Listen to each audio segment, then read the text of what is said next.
You guys are paying attention. Yesterday, Alyssa Mercante went to Hypnotic's live stream and flexed that she raised $20,000 towards Trans Lifeline. I don't know what she was doing.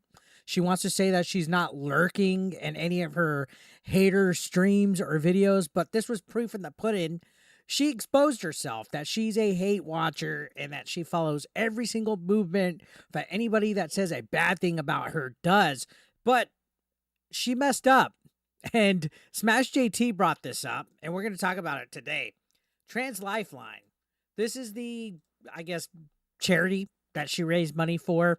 On paper, good for you, helping people. But after a while, taking a look at some of the stuff in regards to this charity, it looks like she might have not done her own research. I'm not saying she did the scam herself, but she raised $20,000 to a very suspect charity, and that's what we're going to talk about. This was unveiled by Smash JT. Grums posted this saying, Alyssa Mercante Trans Life Charity exposed by Smash JT. Alyssa decided to crash Real Hypnotic One stream to brag about how she raised $20,000 for the Trans Life Charity. The charity she supported is a call center for help for trans individuals that pays its part-time directors six-figure salaries while spending more than they take in, raising questions about if any of the money raised went to helping trans people at all. So here's the killer. It's been revealed that they're paying six-figure salaries for the executives. This is a call center that is done on a volunteer basis. And it's very limited. If you actually look at their hotline availability, you could see they literally only operate Monday through Friday, 10 a.m. to 6 p.m. Pacific, 11 a.m. to 7 p.m. Mountain, 12 to 8 Central, and 1 to 9 p.m. Eastern. They don't even have weekends on. Everybody is volunteer, and none of these people are paid. But meanwhile, it's been exposed that their executives are paid in the six-figure target. And I heard the lowest paid salaried executive is actually right over $100,000. This is ridiculous for a nonprofit. Now, I know in charities, there is some kind of, I guess, transactional fees and cost associated with paying certain individuals and stuff. But if the main thing about your charity is that you're a hotline and you're not even paying the employees who give their hours and their service a dime, not even a penny, that's kind of sus in my opinion. And this is already on top of my opinion that I have about a Trans Lifeline, because there's all sorts of stuff that is iffy about this. Let's look at their expenses. You can see it doesn't match up. You can see fiscal year 2020, fiscal year 2021, fiscal year 2022. And you can see that they are definitely the dark blue color is their expenses. You can see their expenses have increased more than what they're able to make. In 2022, they haven't even been able to cover it. This isn't even showing 23 or 24. I heard rumor that they didn't even put their taxes for 2023. And who knows how much they're spending when you have salaries that are six figures for a nonprofit. You can't tell me that this Trans Life charity is bringing in enough money to even, let's just say, hey, a charity that's big, makes billions of dollars, can afford to pay people this. To me, this just doesn't sit right. There's just something about this. They're spending more than they're taking in, like Grum's tweet says. And there's nothing to twist around about that. There's nothing to make up. This just doesn't look right. And there's people saying, hey, thanks for the shout out, as always mentioned.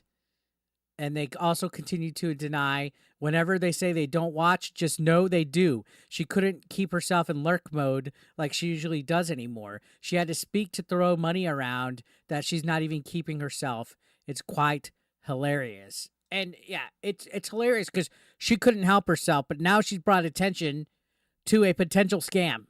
And again, I'm not saying she was the scammer, but she brought attention to a charity that is probably doing things that aren't by the book at this point in time. So let's go ahead and continue going down the line. We got Tebow who says it's not just that executives are making six figures while the charity spends more than it brings in. They also don't pay any of their hotline workers and only answer calls Monday through Friday from 10 to 6. All this while they actively badmouth traditional hotlines. So they are actually trying to encourage people that need help, transgender people who are already at risk for high suicide rates. And keep in mind, all their hotline operators are also trans. So you're having the blind lead the blind, basically. You're having people that have high suicide rates coach other people that have high suicide rates to not die, to not go and kill themselves with very limited hours. What is a trans person going to do if they're relying on Trans Lifeline and it's a Saturday night? They're actually encouraging transgender people to call them instead over an actual reliable suicide prevention hotline, because they're making this whole narrative that all the other charities and stuff aren't inclusive for transgenders, that they don't care about transgenders. They're painting this whole trans ideology that they're the ones that really care about it. Meanwhile, they're paying six figures to their executives, right? And you can see most crisis hotlines in the U.S. use non-consensual intervention, usually with police, if they determine a caller is an imminent risk. So they're already putting this anti-police talk, whether you care about the police or not. This is woke ideology here. This is all going into the hating the police, defunding the police, don't use the police. They're fear-mongering police intervention here. They're saying research has shown these non-consensual interventions actually increase rates of suicidality.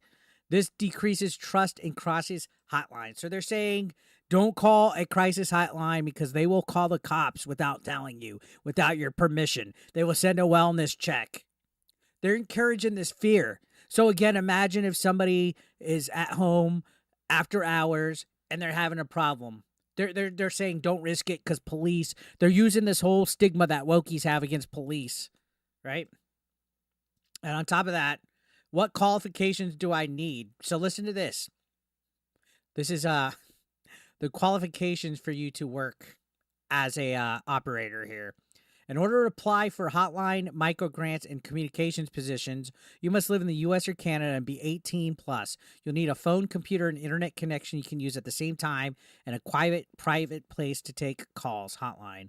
Because we offer peer support, hotline and microgrants volunteer positions are only open to trans, non-binary, and gender non-conforming identified people. So they're also discriminating against people that could possibly be better qualified to protect somebody from killing themselves, right?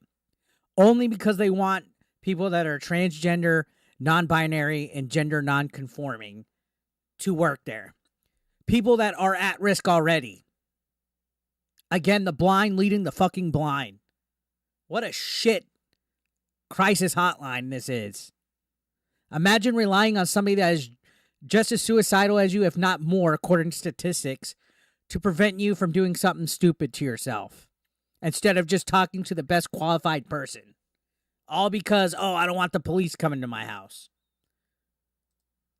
Continuing on, it says, when you call, you'll speak to a trans non-binary peer operator, full anonymity and confidentiality, no non-consensual active rescue.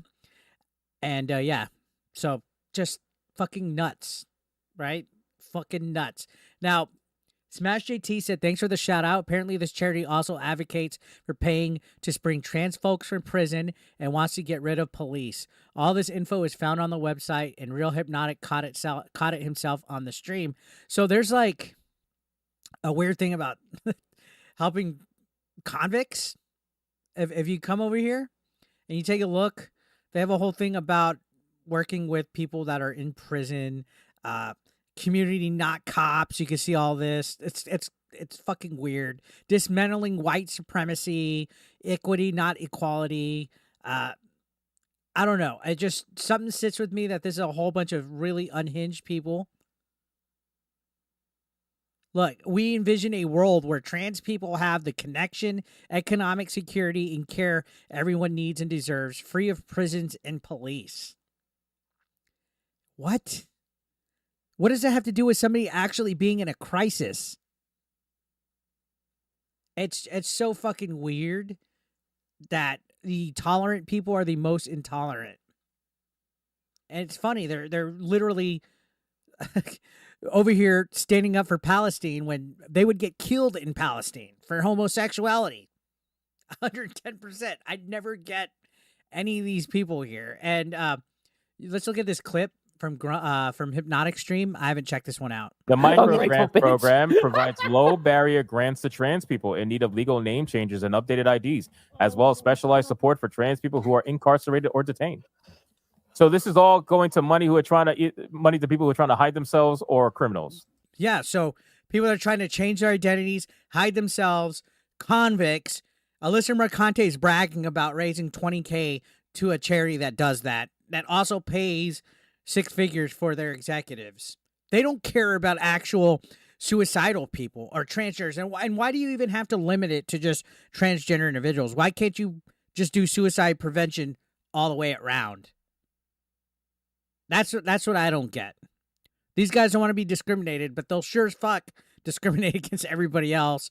Now, again, you can see Tebow calling it, saying they don't want them to reach out to traditional hotlines if they can't get through to the Trans Lifeline, which is a whole bunch of mess. Now, if you haven't seen Smash JT's video about it, he dives into it quite a bit. It's pretty great. I recommend you guys check it out. He also did an article on his website that goes into detail. This is potentially pretty big. I don't think Alyssa Mercante understands what she got into with this. On paper, sure, good job. You raised $20K. I'm not going to hate on that. I haven't raised $20K. I think most I've ever raised is like $5K for something. So good job. But I don't think she did her homework on this whole charity of whatever this thing is. Now, this person, Annoying Husband, says these types of charities that these left-wing loons donate to are weird. Breaking Antifa BLM criminals out of jail. Breaking trans mentally ill out of jail. Like, can you lefties just try not going to jail to begin with? And that's the thing. It's so weird that they're emphasizing on coming out of jail and stuff. The micro grant program targets minorities in order to facilitate their sterilization. So look at this. They're even paused. Okay, so they're having trouble with it, but just look at this. They're providing trans and non-binary people with low barrier funds and support to correct names and or gender markers on identifying legal documents, fund gender affirming permanent hair removal, and supply necessities for our trans siblings behind bars. Putting money directly into trans people's hands is central to economic and racial justice and our overall well-being. Redistributing funds draws inspiration from the principles of mutual aid. Our support of each other is a political act. This just all sounds like fucking lunatics.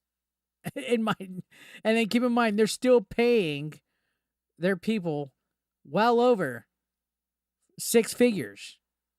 Ridiculous. So to me, something just doesn't sit right with Trans Lifeline. A lot of people are talking about it, giving their thoughts. I don't know. Seems suspect. So what do you guys think? Alyssa Mercante, I think you need to do your homework on this, honestly. Unless you're in on the fix, who knows at this point. But I think you need to do your homework and look at who you raised money for, because looks like a huge chunk of that $20K went to paying the six-figure salaries of those executives. That's all I would say.